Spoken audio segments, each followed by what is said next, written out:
નમસ્કાર, બજાર હેલ્પલાઇનમાં તમારું સ્વાગત છે. હું છું પ્રીતિ દલાલ. દર્શકોના પ્રશ્નોના ઉત્તર જાણીશું માર્કેટ એક્સપ્રેસ પાસેથી, પણ એ પહેલાં નજર કરીએ અત્યારના મુખ્ય સમાચારો ઉપર. આરબીઆઈએ વ્યાજ દર 6.5% પર યથાવત રાખ્યો. FY24 જીડીપી ગ્રોથનો અંદાજ વધારીને 7%. FY24 માટે મોંઘવારીનો અંદાજ 5.4% પર યથાવત રાખ્યો.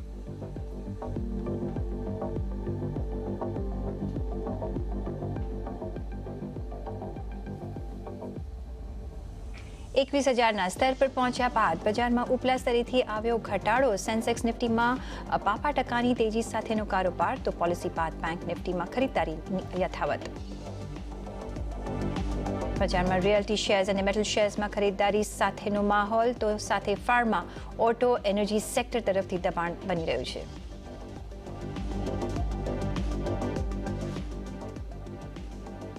GMR એરપોર્ટ્સમાં થઈ મોટી બ્લોક ડીલ. 76 કરોડ શેર્સમાં 4,465 કરોડની થઈ મોટી ડીલ. બ્લોક ડીલ બાદ શેરના 10.5%નો ઉછાળો, તો ઝોમેટોમાં પણ 9.35 કરોડ શેર્સમાં થઈ બ્લોક ડીલ બાદ શેરમાં દબાણ.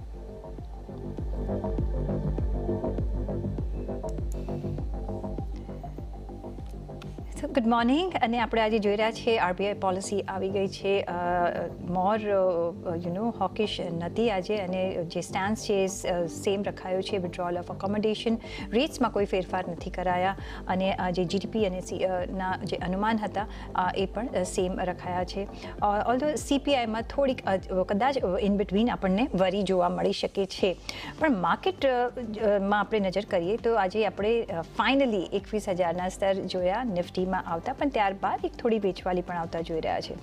સેન્સેક્સ અને નિફ્ટીના અત્યારના લેવલ્સ પર નજર કરીએ તો તમને સેન્સેક્સ નિયરલી તમને જોવા મળશે કે 32 બેઝિસ પોઈન્ટની 38 બેઝિસ પોઈન્ટની તેજી સાથે કામકાજ કરી રહ્યું છે. અને જો નિફ્ટીની વાત કરીએ તો તમને અહીંયા એક 30% વધારા સાથે કામકાજ કરતો દેખાશે. નિયરલી 65 પોઈન્ટ સાથે 250 પોઈન્ટની તેજી સેન્સેક્સમાં. નિફ્ટી 20,965ના લેવલ પર. બેંક નિફ્ટીમાં પોલિસી બાદ આપણે ખરીદી ઇનિશિએટ થતા જોઈ રહ્યા છે, અને 0.5% ઉપરની તેજી જોઈ રહ્યા છે. 250 પોઈન્ટની તેજી સાથે 47,084ના લેવલ પર. પણ આજે બ્રોડર માર્કેટ્સમાં એક થોડો નબળો કારોબાર છે, ફ્લેટ ટુ નેગેટિવ ઝોનમાં છે, અને 44,480ના લેવલ પર અત્યારે આપણે બ્રોડર માર્કેટ ટ્રેડ કરતા જોઈ રહ્યા છે. માર્કેટ બ્રેથ જોઈએ તો પોઝિટિવ છે. 1,600 કાઉન્ટર્સમાં ખરીદદારી, ત્યારે 1,354 કાઉન્ટર્સમાં આપણે વેચવાલી જોઈ રહ્યા છે. ઇન્ડિયા વિક્સ પર નજર કરી લઈએ તો અહીંયા આપણે જોઈએ તો એક જે લેવલ્સ છે એમાં આપણે જોઈશું કે ઘટાડા સાથે જ કારોબાર થઈ રહ્યો છે. 37 બેઝિસ પોઈન્ટના ઘટાડા સાથે 12.63ના લેવલ પર ઇન્ડિયા વિક્સ અત્યારના ટ્રેડ કરતો દેખાઈ રહ્યો છે. સ્ટોક સ્પેસિફિક નજર કરીએ એ પહેલાં જ આપણે ઇન્ડાઇસીસ પર નજર કરીએ, કારણ કે આજે રિયાલિટી ઇન્ડેક્સે આરબીઆઈ પોલિસી પહેલાં જ ઓલ ટાઈમ હાઈ હિટ કર્યા છે. અને સાથે નજર કરીએ તો નિફ્ટી મેટલ આજે 1.25%ની તેજી સાથે કામકાજ કરી રહ્યું છે. નિફ્ટી મીડિયા પણ 1.25%ની આસપાસ, 1%ની ઉપર રિયાલિટી ઇન્ડેક્સ કામકાજ કરી રહ્યો છે. પીએસસી જોઈએ તો અહીંયા પણ 1%થી ઉપરનો જ તમને એક કારોબાર દેખાશે. સાથે બેંક્સ ઓફકોર્સ એક પોઝિટિવ મોમેન્ટમમાં ચાલી રહી છે, અને એક ઓવરઓલ એનર્જી પેકમાં પણ આપણે એક 35 બેઝિસ પોઈન્ટની તેજી સાથેનું કામકાજ જોઈ રહ્યા છે. પણ જો દબાણમાં કયા કાઉન્ટર્સ છે, કયા ઇન્ડાઇસીસ છે, એના પર જો નજર કરવી હોય તો અહીંયા તમને ઓટોમાં એક થોડુંક દબાણ દેખાશે અમુક અંશે, અને નિફ્ટી ફાર્મામાં એક થોડુંક દબાણ આપણે જોઈ રહ્યા છે 14 બેઝિસ પોઈન્ટનું. તો એક બિટ્સ એન્ડ પીસીસમાં આપણે એક થોડુંક દબાણ જોઈ રહ્યા છે, પણ વધારે ખરીદદારી હાવી છે. સ્ટોક સ્પેસિફિક જોઈએ તો મેટલ સેક્ટર જ્યારે આજે સૌથી વધારે ત્યાંના પોઝિટિવ મોમેન્ટમ પર છે ઇન્ડાઇસ વાઇઝ, તો 3.4%ની તેજી સાથે જીએસડબલ્યુ સ્ટીલ અને એક 52 વીક્સ હાઈ પણ બનાવ્યા છે આજે. HCL ટેક, LTI માઇન્ડટ્રી જેવા આઈટી કાઉન્ટર્સમાં પણ આજે આપણે એક 52 વીક્સ હાઈ થતા જોઈ રહ્યા છીએ, અને અહીંયા આપણે 2.5 થી 2.5%ની તેજી જોઈ રહ્યા છીએ. HDFC bank, L&T call India, NTPC, Hindalco, Infosys, SBI life, આ બધામાં આપણે 0.5%થી પ્લસની ખરીદદારી જોઈ રહ્યા છીએ. પણ જે થોડા નેગેટિવ ફેક્ટરમાં જે કાઉન્ટર્સ છે એ છે Adani group of companies, Adani Enterprise, Adani પોર્ટમાં આપણે 1.25% આસપાસનો એક દબાણ જોઈ રહ્યા છે. Bajaj finance, Hero Moto, M&M, Divi's lab, BPCL, Eicher Motors, એટલે આજે ઓટો કાઉન્ટર્સમાં આપણે સારું એવું દબાણ જોઈ રહ્યા છીએ ને અહીંયા બધામાં આપણે 0.5% થી 5% વચ્ચેનું દબાણ જોઈ રહ્યા છે. બેન્કિંગ કાઉન્ટર્સ પર એક ક્વિક નજર કરીએ કારણ કે ત્યાં આજે સારી એવી ખરીદી ચાલી રહી છે અને અહીંયા RBL બેંક સૌથી વધારે અહીંયા ટ્રેડ થઈ રહ્યો છે 3%ની તેજી સાથે, ફોલોડ બાય HDFC બેંક 1.5%ની તેજી અને સૌથી વધારે દબાણ એક્સિસ બેંકમાં આપણે જોઈ રહ્યા છે 0.5%ની આસપાસનું. પણ વધારે વાતચીત કરીશું આજના ગેસ્ટ સાથે. સ્ટોક્સ બોક્સના સ્વપ્નિલ શાહ અને પ્રુડન્ટ બ્રોકિંગ સર્વિસીસના પ્રદીપ હોચંદાની આપણી સાથે જોડાઈ ગયા છે. Very good morning Pradeep. ગઈકાલે આપણે એક્સપાયરી જોઈ, એક સબડ્યુડ એક્સપાયરી જોઈ, આપણે ખાલી બ્રોડર માર્કેટ્સમાં એક પોઝિટિવનેસ જોઈ, પણ અત્યારના બ્રોડર માર્કેટ્સમાં પણ આપણે થોડું દબાણ જોઈ રહ્યા છે. પણ હવે નવી વીકની શરૂઆત થઈ ગઈ છે. કઈ રીતના તમે જોઈ રહ્યા છો અને આજે જે પોલિસી આવી એની કોઈ ઇફેક્ટ તમે માર્કેટમાં આજે જોઈ રહ્યા છો? Good morning everyone. So in fact policy છે એ મારા હિસાબે કન્ડ્યુસિવ છે નિફ્ટી બેંક માટે. જે હોકિશનેસ માર્કેટ એક્સપેક્ટ કરી રહ્યો હતો એના કરતાં ઓછું હોકિશ છે, વધારે પ્રકાશ છે આપણા ફંડામેન્ટલ એનાલિસ્ટ છે પર પાડી શકે. ઓવરઓલ અમે નિફ્ટી અને બેંક નિફ્ટી બેઉ મેઇન ઇન્ડાઇસીસ પર અને બ્રોડર ઇન્ડાઇસીસ પર ઘણા સમયથી પોઝિટિવ વ્યૂ રાખીને ચાલી રહ્યા છીએ. 3 નવેમ્બરે જ્યારે 19,300ના લેવલ ક્રોસ થયા 19,250માં, ત્યારથી લઈને નિફ્ટી પર પોઝિટિવ વ્યૂ લીધો છે અને ટ્રેલિંગ સ્ટોપ લોસ સાથે લોંગ હોલ્ડ કરવાની રણનીતિ અપનાવી રહ્યા છીએ. આજની અપમૂવ પછી જે ઇમિડિયેટ સપોર્ટ છે નિફ્ટીના અર્લી ચાર્ટ્સ પર એ લગભગ 20,750, 20,800ના ઝોનમાં આવી ગયો છે. તો આ જ સ્ટોપ લોસ સાથે નિફ્ટી પર પોઝિટિવ વ્યૂ હોલ્ડ રાખવાની સલાહ રહેશે. 20,050 થી લઈને 21,050 થી લઈને 21,100 ઇમિડિયેટ ટાર્ગેટ ઝોન છે અને એ ક્રોસ થાય તો પછી 21,500 થી 21,600ના નેક્સ્ટ ટાર્ગેટ હોરાઇઝન પર આવશે. નિફ્ટી બેંક અમારો વ્યૂ છેલ્લા 8-10 સેશનથી રહ્યો છે કે આ ઇન્ડેક્સ છે એ નિફ્ટી કરતાં પણ વધારે આઉટ પરફોર્મન્સ બતાવી શકે. રીઝન બિંગ કે એક એક્સટેન્ડેડ પીરિયડ આપણે અંડર પરફોર્મન્સનો જોયો હતો અને ખાસ કરીને પ્રાઇવેટ સેક્ટર બેંક જેમનું વેટેજ વધારે છે બેંક નિફ્ટીમાં, એમાં અક્રોસ ધ બોર્ડ આપણે એક્સિસ બેંકને છોડીને અંડર પરફોર્મન્સ જોયું હતું અને એ અંડર પરફોર્મન્સ રિવર્સ થઈ રહ્યું હોય અમારો વ્યૂ હતો ચાર્ટની દ્રષ્ટિએ અને એ સિનારીઓ પણ બરોબર પેન આઉટ થઈ રહ્યો છે. અમને હજી પણ લાગે છે કે બેંક નિફ્ટી છે એ આગળ જતા પણ આઉટપરફોર્મ કરી શકે. નિફ્ટી બેંકના જે લેવલ્સની વાત કરીએ તો ઓન ધ હાયર સાઇડ 47,260ના જે ટોપ બન્યા હતા બુધવારના, એ ક્રોસ થાય તો સ્ટ્રેટ હવે 48,000 સુધી અપમૂવ એક્સટેન્ડ થઈ શકે નિફ્ટી બેંકમાં. ઓન ધ લોઅર સાઇડ આજની જે મુવમેન્ટ પછી અથવા રિસેન્ટ મુવમેન્ટ પછી સપોર્ટ છે નિફ્ટી બેંકના અર્લી ચાર્ટ્સ પર લગભગ 46,500 પર આવી ગયું છે. તો આ એક સ્ટોપ લોસ સાથે નિફ્ટી બેંક પર પણ પોઝિટિવ વ્યૂ હોલ્ડ કરી શકાય. નિફ્ટી મિડ કેપ ઇન્ડેક્સ તમને ખ્યાલ હોય તો ગઈકાલે સતત 25મું સેશન હતું જ્યારે આ ઇન્ડેક્સ પોઝિટિવ ક્લોઝ રહ્યો. જોઈએ કે આજના સેશનમાં એ સ્ટ્રીક કન્ટિન્યુ કરી શકે છે કે નહીં, પણ આ બેઉ બ્રોડર ઇન્ડાઇસીસ પર સ્મોલ કેપ અને મિડ કેપ પર પણ આપણે કન્ટિન્યુઅસલી પોઝિટિવ વ્યૂ રાખ્યો છે. તો ઓવરઓલ આ બધા જ ઇન્ડાઇસીસ પર ટ્રેલિંગ સ્ટોપ લોસ સાથે પોઝિટિવ વ્યૂ હોલ્ડ કરવાની રણનીતિ આપણે કન્ટિન્યુ રાખીશું. ઓકે, તો પોઝિટિવ ટ્રેન્ડ છે ટ્રેડિંગ સ્ટોપ લોસ સાથે તમે બધા જ ઇન્ડાઇસીસ વાઇઝ એક કામકાજ કરી શકો છો. Swapnil, good morning. અને જે મોમેન્ટમ છે માર્કેટનું આપણે જોઈ રહ્યા છીએ કે ઘણા વખતથી એક પોઝિટિવ ટ્રેન્ડ પર છે. આજે 21,000ને પાર પણ આપણે નીકળી ગયા નિફ્ટી, જે ઘણા વખતથી આપણે રાહ જોઈ રહ્યા હતા. પણ કઈ રીતના તમે જોઈ રહ્યા છો જે ગવર્નર સાહેબની જે અનાઉન્સમેન્ટ્સ હતી અને જે ઇન્ફ્લેશનને લઈને જે એક ચિંતા હતી, પણ જે બીજી બાજુ આપણે જોયું કે ઘણા બધા ઇન્વેસ્ટમેન્ટ્સ આવી રહ્યા છે, કેપિટલ એક્સપેન્ડિચર થઈ રહ્યો છે, પ્રાઇવેટ પણ પાર્ટિસિપેટ કરી રહ્યા છે, પ્રાઇવેટ સેક્ટર પણ. કઈ રીતના અને કયા એરિયાઝમાં હવે આપણે એક પોઝિટિવ ઇફેક્ટ જોઈ શકીએ છીએ? Hello and good morning. So basically last 2 weeks માર્કેટે ફેક્ટર્ડ in કર્યું છે કે યુએસ yields 5% થી 4.2 નજીક આવી ગઈ છે અને જે સ્ટેટ ઇલેક્શનના રિઝલ્ટ્સ હતા, તો આ બે કાઇન્ડ ઓફ એક મેજર ઇવેન્ટ્સ થયા છે જેનાથી એક મેમાં જે ઇલેક્શન્સ છે એનું એક ઇન્ડિકેશન કહી શકાય કે what can be expected in coming elections. So obviously માર્કેટે રિએક્ટ કર્યું છે અને there is no reason, absolute no reason to sell now. And infra stocks, I think, would be in flavor going forward. તો infra એના related power અને આપણે જોઈ રહ્યા છે કે એક્શન રી-રેટિંગ ઓલ ધીસ થિંગ્સ જે પ્રમાણે એફઆઈઆઈ ના બ્લોક ડીલ્સ થયા છે, ઘણા સ્ટોક્સમાં મેજર બ્લોક ડીલ્સ થયા છે અને FII plus majority institutions participate કરી રહ્યા છે. ધીસ શોઝ કે એ લોકો જસ્ટ કે કોઈ શોર્ટ ટર્મ નથી જોઈ રહ્યા, 2 years, 3 years, 5 years, 10 years. આ બધા મોટા ઇન્વેસ્ટમેન્ટ છે. જેમ કે હમણાં જીએમઆરમાં આટલો મોટો બ્લોક થયો, like 4,000 crore, that is a huge amount. So this shows કે ઓવરઓલ સ્ટ્રક્ચરલ સ્ટોરી છે and one needs to stay invested if you want to make big amount. બાકી ટ્રેડિંગ ટ્રેડર્સ એનું પણ માર્કેટ છે, so everyone can make good decent money in current context of the market.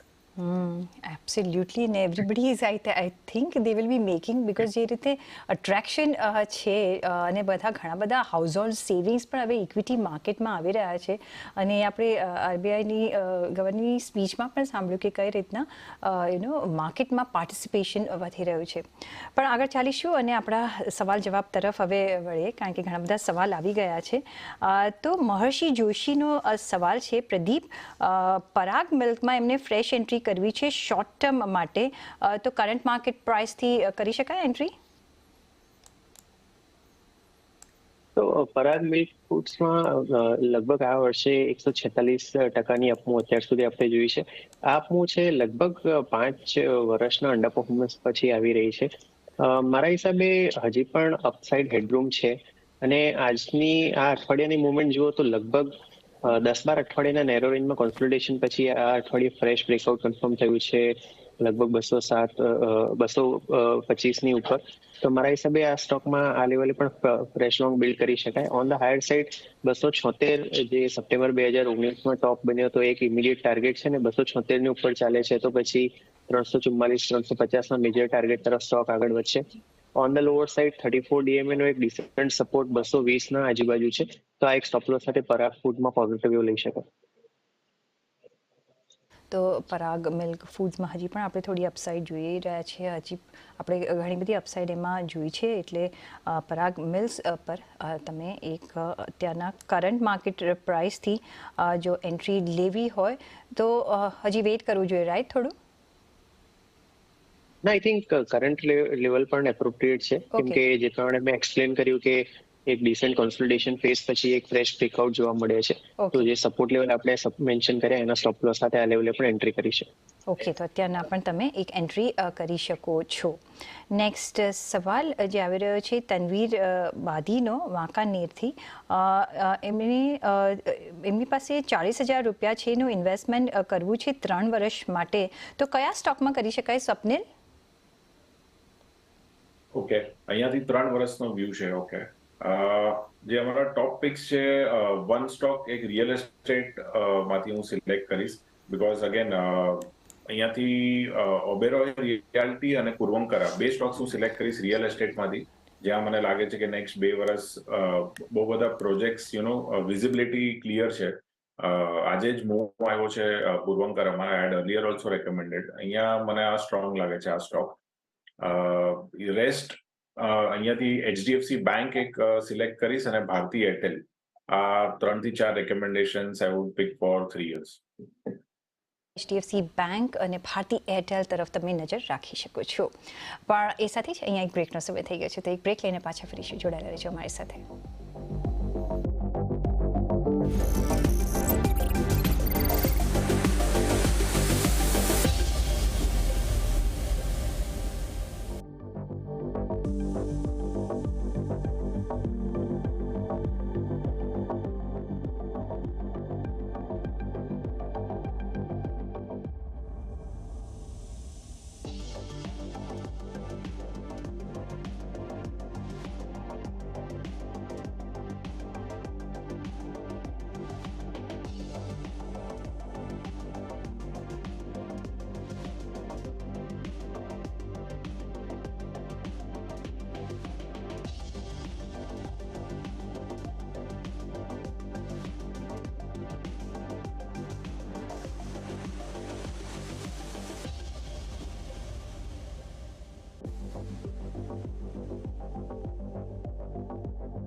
છે, આપનું સ્વાગત છે અને આપણે નેક્સ્ટ સવાલ પર જઈશું અને જે નેક્સ્ટ સવાલ આવી રહ્યો છે એ છે એનએચપીસીનું કાઉન્ટર. ચિરાગ દેસાઈનો સવાલ છે. પ્રદીપ, શોર્ટ ટર્મ એમની એક વ્યૂ જોઈએ છે. આજે આપણે એનએચપીસી જોઈએ તો 1% આપણે દબાણ જોઈ રહ્યા છીએ. 63 રૂપિયાની આસપાસના લેવલ પર ટ્રેડ થઈ રહ્યો છે.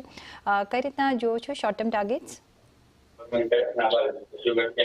એનએચપીસી અમે અમારા ક્લાયન્ટ્સને 21 નવેમ્બરે જ્યારે બ્રેકઆઉટ કન્ફર્મ થયું 55 રૂપિયા 20 પૈસા પર, ત્યારે રેકમેન્ડ કર્યો હતો એક પોઝિશનલ પિક તરીકે, અને 61 રૂપિયાના ટાર્ગેટ હતા જે અચીવ થઈ ગયા છે. અને ઇનફેક્ટ આ આપણે દર્શક મિત્રો જોડે પણ રેકમેન્ડેશન શેર કરી હતી. તો શોર્ટ ટર્મમાં તો એક સ્ટીપ અપમાં આવી ચૂકી છે, તો risk word ratio fresh buying માટે આ લેવલે ફેવરેબલ નથી. એક ડીપનો જરૂરથી વેઇટ કરવો જોઈએ. I think on the lower side લગભગ 60 રૂપિયાની આજુબાજુ એક ઇમિડિયેટ સપોર્ટ આવે છે આર્લી ચાર્ટ્સ પર. એક જે સ્ટીપ અપમૂવ જોયું છે એના હિસાબે થોડાક ડીપ છે આ લેવલ. તો આ લેવલની નજીક આવે ત્યારે મારા હિસાબે ફ્રેશ બાઇંગ કરવું જોઈએ.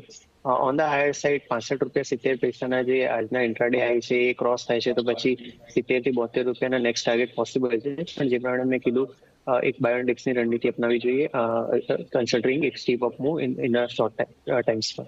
પણ એમનો નેક્સ્ટ જ સવાલ હતો જે આઈ મિસ્ડ રીડિંગ, અને એમને ઓલરેડી 61 રૂપિયામાં 500 કાઉન્ટર્સ લઈ લીધા છે, તો હવે શું કરવું જોઈએ? Sir, extremely short term view હોય તો 59.50 ના જે લેવલ મેન્શન કર્યા આર્લી ચાર્ટ્સ પર ઇમિડિયેટ સપોર્ટ છે, એનો સ્ટોપ લોસ રાખીને હોલ્ડ કરી શકે. થોડોક એક મીડિયમ ટર્મ વ્યૂ હોય તો સ્ટોપ લોસ લેવલ થોડાક ડીપ આવશે, લગભગ 56 રૂપિયા 70 પૈસાના.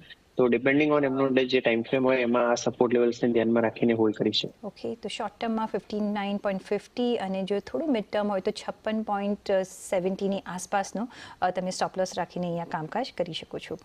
જયદીપસિંહ પરમારનો છે જ્યુબિલન્ટ ઇન્ગ્રેવિયા અને IDFC first bank long term માટે એક વ્યૂ જોઈએ છે. સ્વપ્નિલ, બંને કાઉન્ટર્સ તમને કેવા ગમે? તો IDFC first bank last 2 week થી તમારા શોઝમાં હું રેકમેન્ડ કરી રહ્યો છું કે સારો એન્ટ્રી પ્રાઇસ પાછો મળી રહ્યો છે. વચ્ચે જે આરબીઆઈના નોર્મ્સ આવેલા હવે they are tightening up personal loans, ત્યારે થોડું રિએક્ટ કર્યું છે સ્ટોકે. I think it's a good entry point below 90. IDFC bank story સારી જ છે અને ટ્રિગર્સ સારા છે going forward also. The other stock, Jubilant Ingravia, you said, right? જી. I don't track that closely. Okay, Pradeep, તમે ટ્રેક કરો?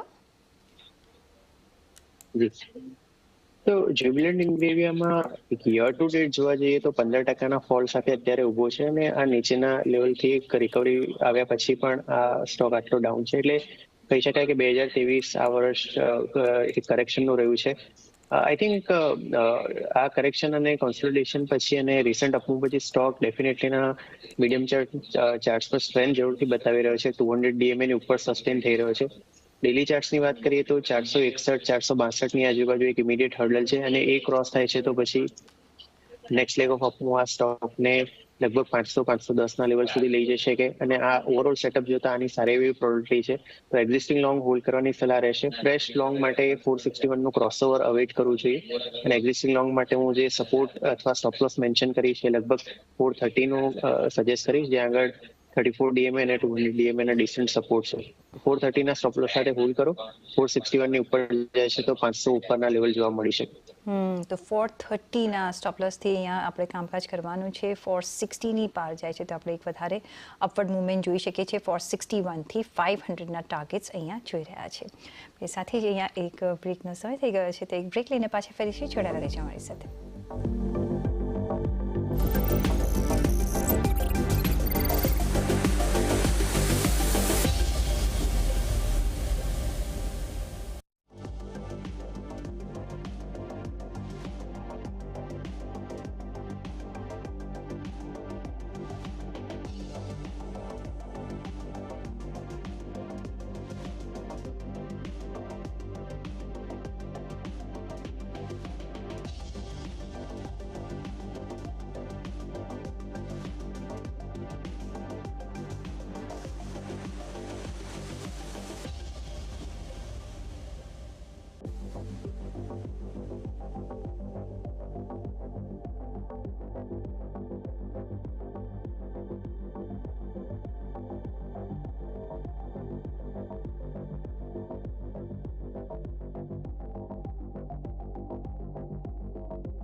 પછી આપનું સ્વાગત છે અને નેક્સ્ટ સવાલ પર આપણે જઈશું અને જે સ્ટોક ઓફ ધ ડે છે જેમાં આજે આપણે સ્ટોક ન્યૂઝ જોઈ રહ્યા છે એ છે ઝોમેટોનો. અલકા મલકાનનો સવાલ છે. એમની પાસે 300 કાઉન્ટર છે 124 રૂપિયાની ખરીદીના.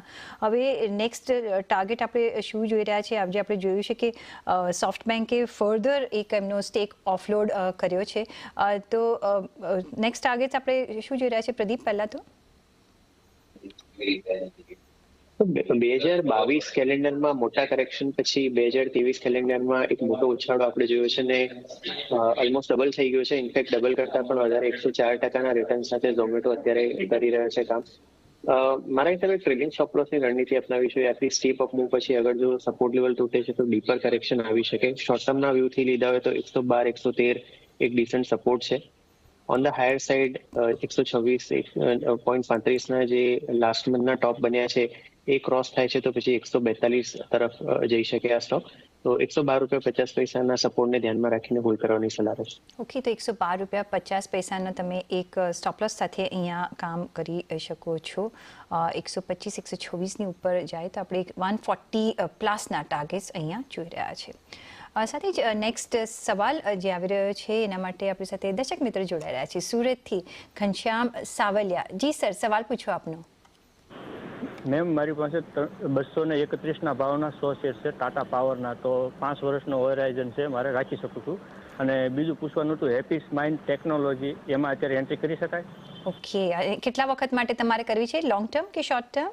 હા, લોંગ ટર્મ 5 વર્ષ માટે. All right. તો એક તો હેપીએસ્ટ માઇન્ડમાં અત્યારના કરંટ પ્રાઇસથી એન્ટ્રી કરી શકાય કે નહીં લાંબા ગાળા માટે? સ્વપ્નિલ અને ટાટા પાવર 100 કાઉન્ટર છે 231ના ભાવના 5 વર્ષ માટે હોલ્ડ કરી શકે છે. બંને કાઉન્ટર પર શું તમારો વ્યૂ? કરન્ટલી જે બી કોન્ટેક્ટ છે પાવર સેક્ટરના, તો એમાં one of the largest company is Tata power. અને ઈવી રિલેટેડ પણ સ્ટોરી ઇનડાયરેક્ટલી પ્લે ટાટા પાવરથી થઈ શકે because of charging stations and all. So Tata power 5 વર્ષનું હોરાઇઝન હોય તો તમને ડિસન્ટ રિટર્ન મળશે. એકદમ મોટું મલ્ટીબેગરનું એક્સપેક્ટેશન્સ ના રાખવું જોઈએ બીકોઝ પાવર સેક્ટરમાં એકદમ ફિનોમિનલ ગ્રોથ એક્સપેક્ટ ના કરી શકાય. બટ રી-રેટિંગ હજી બી બાકી છે. સો ટાટા પાવર એક સ્ટેડી સ્ટોક લાર્જ કેપમાં લેવો હોય તો ઇટ્સ અ ગુડ ફિટ, તો તમે બાય કરી શકો છો. અને હેપીએસ્ટ માઇન્ડ જ્યારથી લિસ્ટ થયો છે ત્યારથી જ થોડું એક્સપેન્સિવ સાઇડ પર જ ટ્રેડ કરે છે.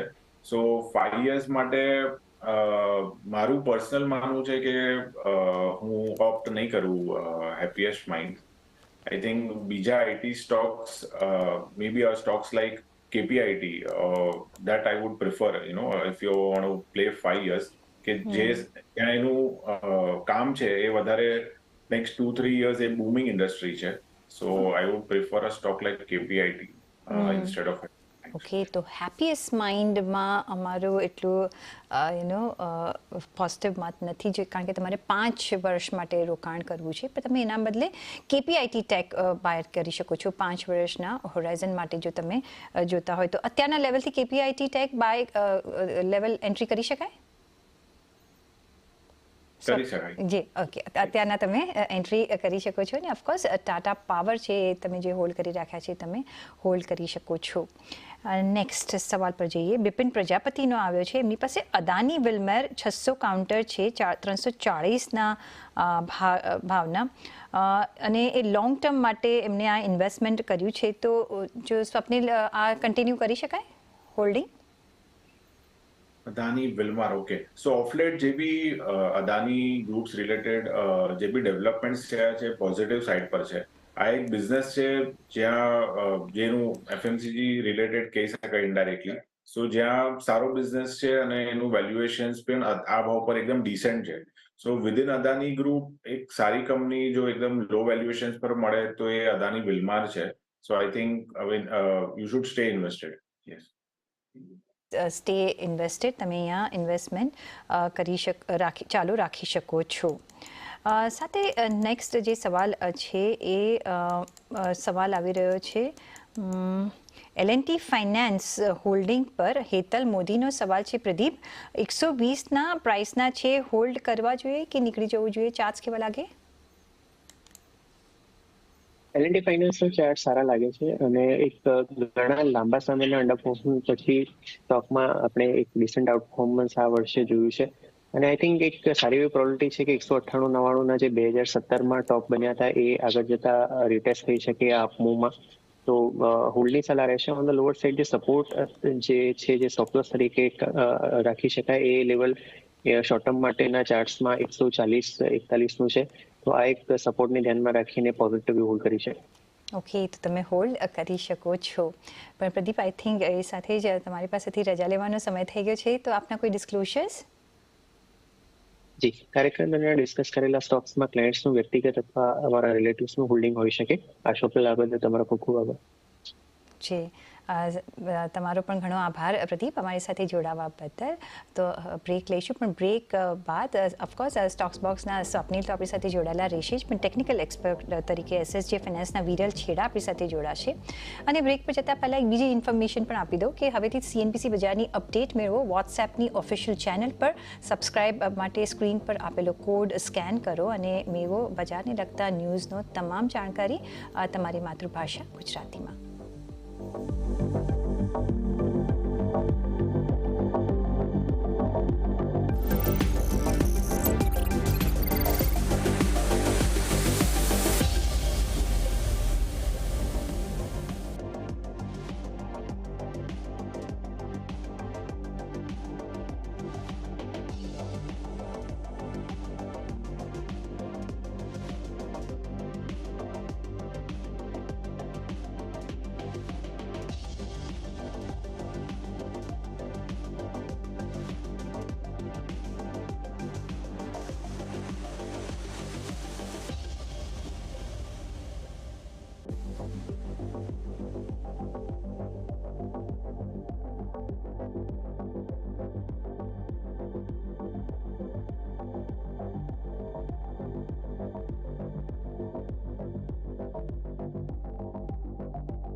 બ્રેક પછી આપનું સ્વાગત છે ને એક માર્કેટ પર આપણે નજર કરી લઈએ તો બ્રોડર માર્કેટ્સમાં હજી પણ ફ્લેટિશ કારોબાર છે, ફ્લેટ ટુ નેગેટિવ સ્લાઇટિસ ઝોનમાં આપણે કારોબાર જોઈ રહ્યા છે.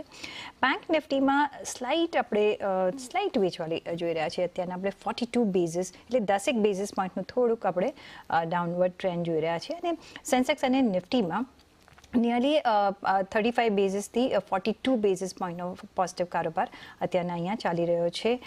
20,970ના લેવલની પ્લસ અત્યારના નિફ્ટી ચાલી રહ્યું છે. સેન્સેક્સ 69,802ના લેવલ પર આસપાસ ચાલી રહ્યું છે. તો અહીંયા એક અને માર્કેટ બ્રેથ પોઝિટિવ છે.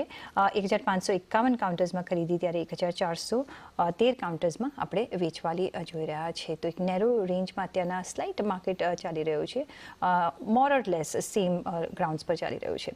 પણ બેંક નિફ્ટીમાં એક થોડોક આપણે ઘટાડો જોયો છે. સ્ટોક સ્પેસિફિક એક મૂવમેન્ટ આપણે જો જોવી હોય તો લાસ્ટ આવરના જો ચાર્ટ્સ જોઈએ તો જે થોડું વેચવાલી આવી છે NTPC, Reliance, JSW steel, Tech Mahindra જેવા કાઉન્ટર્સમાં થોડીક એક વેચવાલી આવી છે. અને જો ખરીદદારી પર નજર કરીએ તો તમને ખરીદદારી જોવા મળશે. લાસ્ટ આવરમાં આપણે જોઈએ તો થોડી અંશે ખરીદદારી ડીવી સ્લેબમાં, આઈશર મોટર્સ, મારુતિ સુઝુકીમાં ઇનિશિયેટ થતાં આપણે જોઈ રહ્યા છે. પણ હવે આગળ વધીએ અને નેક્સ્ટ સવાલ પર આપણે જઈએ અને નેક્સ્ટ સવાલ જે આવી રહ્યો છે એ આવી રહ્યો છે નિર્મિત બ્રહ્મભટ્ટનો. પણ એ પહેલાં લેટ મી વેલકમ SSJ ફિનાન્સના વિરલ છેડા હવે આપણી સાથે જોડાઈ ગયા છે ટેકનિકલ એક્સપર્ટ તરીકે, અને સ્ટોક્સ બોક્સના સ્વપ્નિલ શાહ તો આપણી સાથે બનેલા છે. તો સ્વપ્નિલ, જે નેક્સ્ટ સવાલ આવ્યો છે એ આવ્યો છે નિર્મિત બ્રહ્મભટ્ટનો. હવે શેર બજાર એ કહી રહ્યા છે કે શેર બજાર હવે નવા શિખર સર કરી રહ્યું છે, ત્યારે અત્યારે 2024માં અગર જો સરકાર બદલાય છે તો કયો સેક્ટર નીચે આવી શકે છે અને કયા શેર અત્યારે નવા ખરીદવા જોઈએ લાંબા ગાળા માટે? કારણ કે અત્યારના જે આપણે જોઈ રહ્યા છે એક સુવર્ણ તક છે. તો કયા કાઉન્ટર પર તમારી નજર રહી શકે છે લોંગ ટર્મ માટે? અને હવે સરકાર તો કોની આવશે આપણને ખબર નથી, પણ કઈ રીતના તમે વ્યૂ રાખી રહ્યા છો?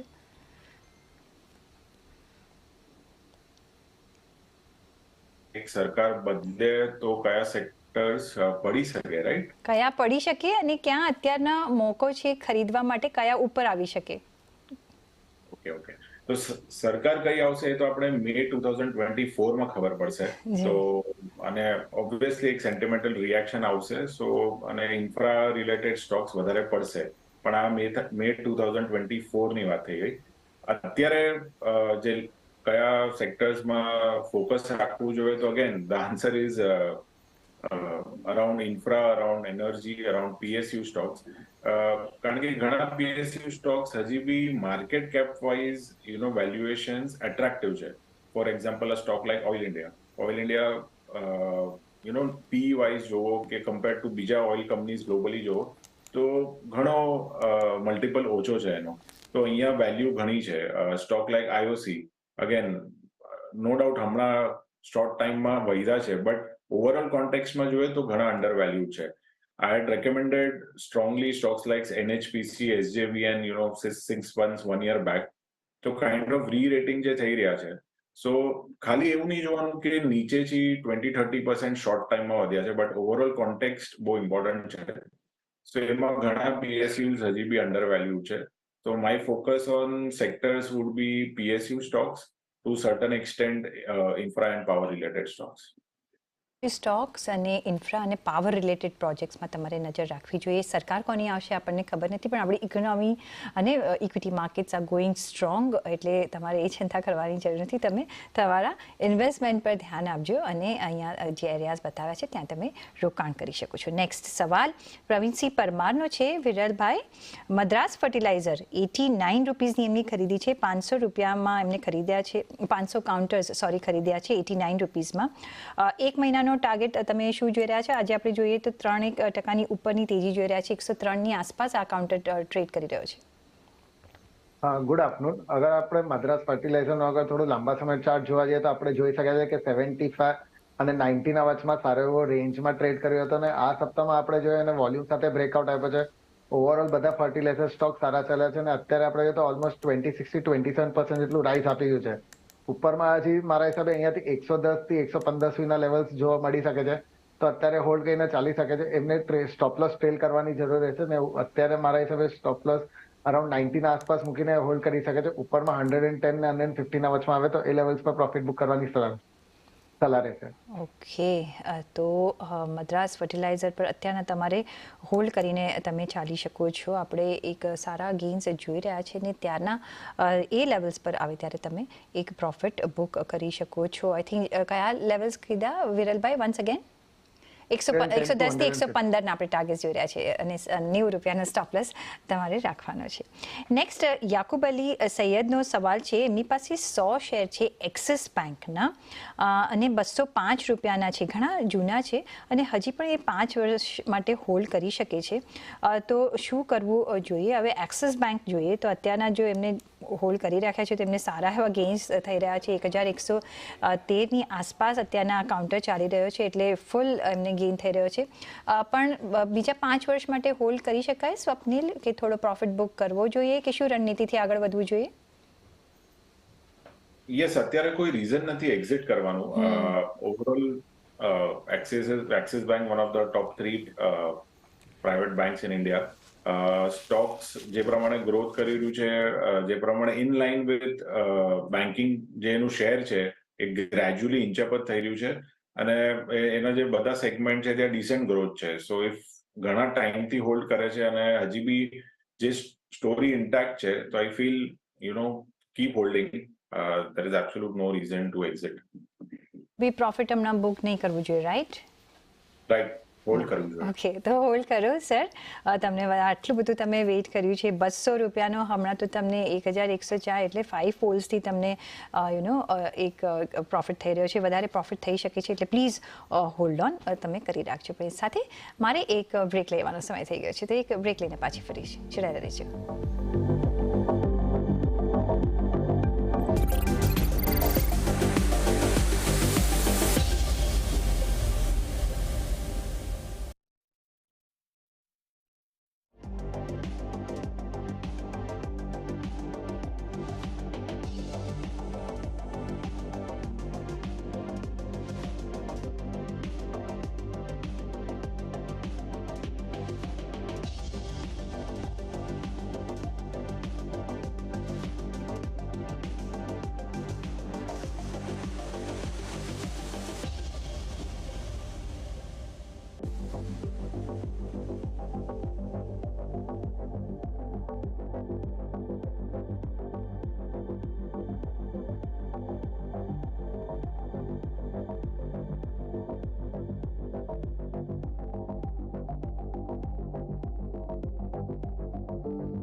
પછી આપનું સ્વાગત છે અને નેક્સ્ટ ક્વેશ્ચન જે આવી રહ્યો છે એના પર નજર કરીએ તો જે સવાલ છે એ છે જયપ્રકાશ વોરાનો. ABRLના કાઉન્ટર પર 100 કાઉન્ટર પડ્યા છે તો શું કરવું જોઈએ? કયા ચાર્ટ્સ કેવા જોઈ રહ્યા છો વિરલભાઈ તમે? કયો સ્ટોક કીધું તમે? ABRL, Aditya Birla retail fashion. અત્યારે આપણે જોઈએ તો AB fashion and retail, sorry. હા, અત્યારે 234 ના આસપાસનો રેટ ચાલે છે, જી જી જી.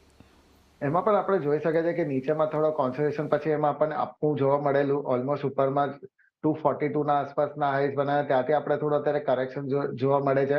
લાગે છે કન્ટિન્યુ કરી શકે છે, નીચેમાં 235 ના અરાઉન્ડ 220 થી 230 ના વચમાં ફરીથી આપણને લેવલ્સ જોવા મળી શકે છે. અગર લાંબા સમય માટે રાખવાનું હોય તો મારા હિસાબ For the first time, you have used the words regulators should also be mindful of over-tightening. Can we therefore expect the interbank call rate to come towards the repo rate of 6.5? It has been at 6.75 for the better part of a couple of months. On the issue of financial stability, you have just said that connected lending framework will be to strengthen the pricing and management of credit by banks. Does this mean that there will be a little more tightening? Will that be the net result of that framework? And just a doubt which comes on this connected lending. That is the third question. So it's connected to connected lending. When you announce the unsecured loans, was there a worry that bank loans are going to stock market? Because there was a report from Ashish Gupta that derivatives are now 400 times. Okay. Is there any fear that this money is going there? Whatever was in our mind, we have spelled out. These are precautionary measures which we have taken. Our endeavor is always, our effort is always to act proactively before the, the bubble bursts, before the stress builds up. We act, our endeavor, our effort is always to act proactively. And I have stated very clearly that these are preemptive measures, which we have said. Just hold on. And with regard to connected lending, I would request DG Rajeshwar Rao to please answer that question. And with regard to the other thing which you said about... mindful of over-tightening. That over-tightening, we always take a balanced call. I would request DG Michael Patra to reply that. I will supplement thereafter if need be. So first DG Rajeshwar Rao and then DG Michael Patra. Thank you, Governor. I think there is a bit of a misunderstanding between interconnectedness and connected lending. When we talk about connected lending, it's essentially the lending to persons who have the position to control or influence the decision of a lender. So it is in that context that this guideline on connected lending is being conceived of.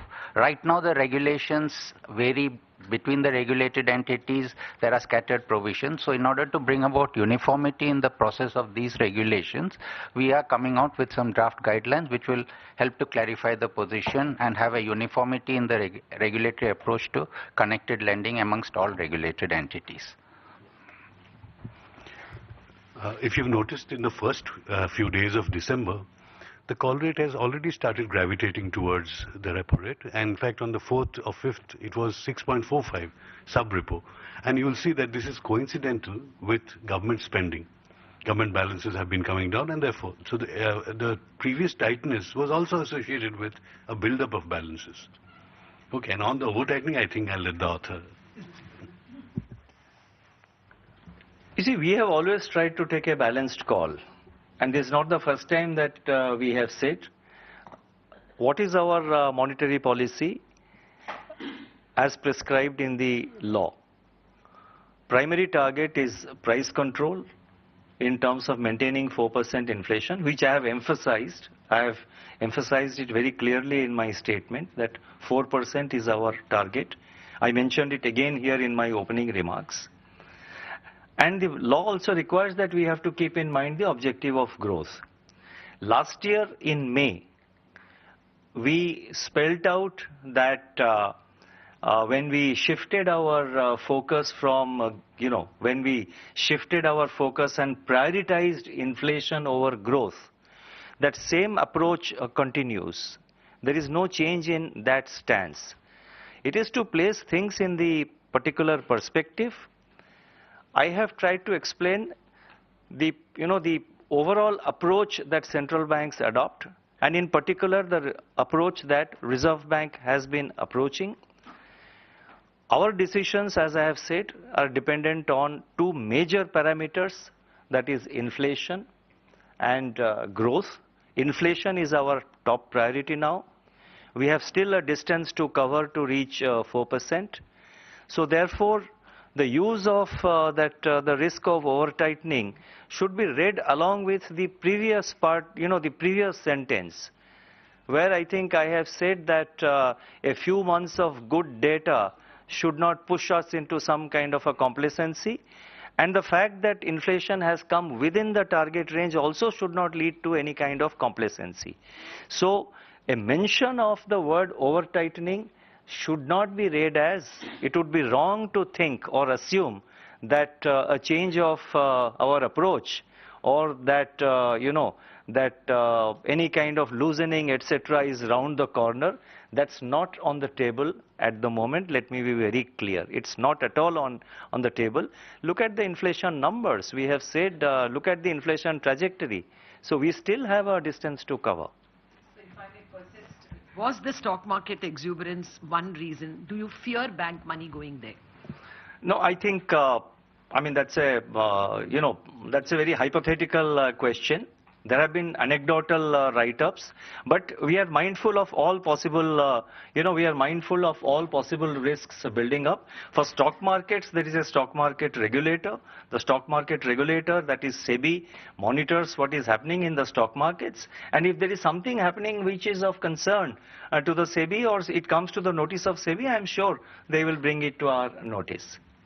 Thank you, sirs. I'll move on to Mr. Ankur Mishra from ET Now to ask his question. Governor policy બાદ એક press conference કરી રહ્યા હતા, એનો એક અમે તમને view આપ્યો. એ સાથે જ અહીંયા એક બ્રેકનો પણ સમય થઈ ગયો છે, તો એક બ્રેક લઈ લઈએ અને પાછા ફરીશું, જોડાયેલા રહેજો.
પછી આપનું સ્વાગત છે. ને સોરી વિરલભાઈ, અમારે તમને રોકવા પડ્યા કારણ કે આરબીઆઈ ગવર્નરની પ્રેસ કોન્ફરન્સ ચાલી રહી હતી. પણ આપણે જે સવાલ પર વાત કરી રહ્યા હતા એ હતો જયપ્રકાશ વોરાનો આદિત્ય બિરલા રિટેલ અને ફેશન અને રિટેલ પર. આઈ ડોન્ટ નો વાય હું આજે આગળ પાછળ કરું છું.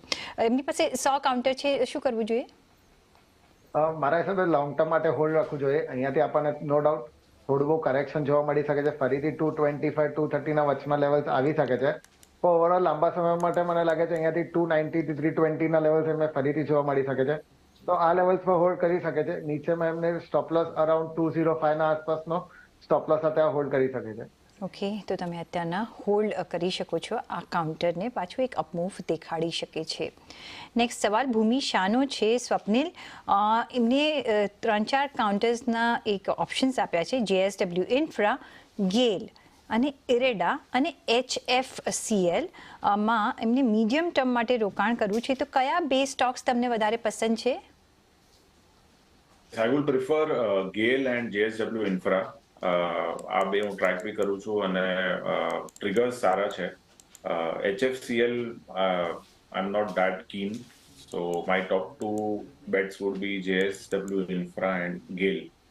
ઓકે, JSW ઇન્ફ્રા અને ગેલમાં તમે ભૂમિ નિવેશ કરી શકો છો મિડ ટર્મ માટે. નેક્સ્ટ સવાલ જે આવ્યો છે જય ઠક્કરનો, ઝેન્ટેકના કાઉન્ટર પર આવ્યો છે. 63 કાઉન્ટર છે, 770 રૂપિયાની એવરેજ પ્રાઇસ છે. એમને 6 મહિનાનો વ્યૂ છે. તો વિરલ, કેવું લાગે કાઉન્ટર? ઝેન્ટેક અત્યારે આપણે જોઈએ તો ઓલમોસ્ટ લાસ્ટ 2 to 3 મંથથી રેન્જમાં ટ્રેડ કરી રહ્યો છે. ઉપરમાં 800 અને નીચેમાં જોઈએ તો અરાઉન્ડ 640 એ લેવલ્સમાં જ અત્યારે ટ્રેડ કરે છે. અને અત્યારે પણ આપણે જોઈએ તો ઓલમોસ્ટ એના 20 અને 50 DMA વચમાં છે. લોંગ ટર્મ માટે મારા હિસાબે થોડું સારું સ્ટોક છે. ઉપરમાં 800 જ્યારે પણ ક્રોસ કરશે પછી આપણને એમાં અપસાઇડ મુવમેન્ટ સારો એવો જોવા મળી શકશે. અને ઉપરમાં 900 to 950 ના લેવલ્સ પાસ આપણને જોવા મળી શકશે. તો અત્યારે મારી સલાહ રહેશે હોલ્ડ રાખવા માટે. નીચેમાં એમને અગર ટ્રેલ કરવું હોય, સ્ટોપ લોસ રાખવું હોય તો અરાઉન્ડ 640 ના આસપાસ મૂકી શકે છે ને હોલ્ડ રાખી શકે છે. ઓકે, તો ટ્રેલિંગ સ્ટોપ લોસ સાથે અહીંયા કામ કરજો. 640ના સ્ટોપ લોસ સાથે તમે અહીંયા હોલ્ડ કરી શકો છો. નેક્સ્ટ સવાલ જે આવે છે ચેતન પંડ્યાનો, સ્વપ્નિલ, બ્લુ જેટનો IPO તમારી નોટ હતી? કયો IPO? બ્લુ જેટ ઓનગોઈંગ છે, નહીં, I'm not aware. ઓકે, તો મે બી ચેતનજી મે બી તમે કાલે અમને આ ફરીથી સોરી કાલે તો રજા છે, મંડેના તમે પાછો પૂછશો તો હું તમને થોડો એક આઈડિયા આપી શકીશ. નેક્સ્ટ આપણે સવાલ જોઈએ તો એ જોઈએ કે આજે માર્કેટમાં આપણે નજર કરીએ સ્વપ્નિલ, તો ઘણા બધા સારા એવા કાઉન્ટર્સમાં આપણે એક 52 વીક્સ હાઈ જોઈ રહ્યા છે. અને એમાંથી જે કાઉન્ટર આજે જે વધારે જે બાઝ બનાવી રહ્યા છે એ IT સ્પેસ છે. પછી LTI માઇન્ડટ્રી હોય, HCL ટેક હોય, જેને એક 52 વીક્સ હાઈ બનાવ્યા છે. સાથે ઇન્ફોસિસમાં પણ આપણે નિયરલી 1% ઉપરની તેજી જોઈ રહ્યા છે. IT પેકમાં તમને કોઈ કાઉન્ટર્સ અત્યારના ગમે? અત્યારે IT પેકમાં if I have to select one, I like Coforge, જ્યાં એનું વિઝિબિલિટી અને એનું લાસ્ટ 2 યર્સથી રીરેટ થઈ રહ્યો છે. સો અહીંયા મને ઇન્સ્પાઇટ ઓફ થોડાક stretch valuations I still prefer Coforge within the IT pack. So અત્યારના જે રિઝલ્ટ છે Q3 ના રિઝલ્ટ્સના કોમેન્ટ્રી સૌથી ઇમ્પોર્ટન્ટ રહેશે ઓવરઓલ IT સેક્ટર માટે. લાર્જલી નંબર્સ થોડા વીકિશ જ એક્સપેક્ટેડ છે ઓવરઓલ IT સેક્ટર માટે, બટ કોમેન્ટ્રી શું આપે છે that would be very crucial. So generally અમે અમારા ક્લાયન્ટ્સને એડવાઇસ કરી રહ્યા છે કે just wait for the clarity. And અત્યારે અમે કંઈ રેકમેન્ડ નથી કર્યા to buy or sell in IT sector. Okay, તો એક કોફોર્જ પર તમે મે બી એક નજર રાખી શકો છો, પણ વેટ એન્ડ વોચમાં રાખજો જરા. એક કમેન્ટ્રી કંપનીની કેવી રીતે આવે છે એ પણ આપણે નજર રાખીશું, કારણ કે એક સ્લો ડાઉન આપણે જોઈ રહ્યા હતા. એટલે ઘણું આપણે એક નજર રાખવી પડશે કે ગાઈડન્સ અને કમેન્ટ્રી કઈ રીતના આપે છે. તો વોચ લિસ્ટમાં તમારા રાખી શકો છો. એ સાથે જ એક અહીંયા બ્રેક નહીં પણ રજા લેવાનો સમય થઈ ગયો છે. તો સ્વપ્નિલ, આપના કોઈ ડિસ્ક્લોઝર્સ? ઘણા બધા સ્ટોક્સ જે આપણે ડિસ્કસ કર્યા છે અમારા ક્લાયન્ટ્સે રેકમેન્ડ કર્યા હોઈ શકે. I personally do not own any stocks and do consult your advisers before taking any decisions and thank you for inviting. છે વિરલભાઈ, આપના કોઈ ડિસ્ક્લોઝર્સ? જે પણ સ્ટોક આપણે ડિસ્કસ કર્યા પર્સનલ હોલ્ડિંગ કેના પર નથી, પણ કંપનીના ક્લાયન્ટ અને એસોસિએટની હોઈ શકે છે. જી વિરલભાઈ અને સ્વપ્નિલ, તમારા બંનેનો ઘણો આભાર અમારી સાથે જોડાવા બદલ અને આપના વેલ્યુબલ વ્યૂઝ અમારી સાથે શેર કરવા બદલ. પણ એ સાથે જ મને આપશો રજા, પર જોડાયેલા રહેજો CNBC બજાર સાથે. નમસ્કાર.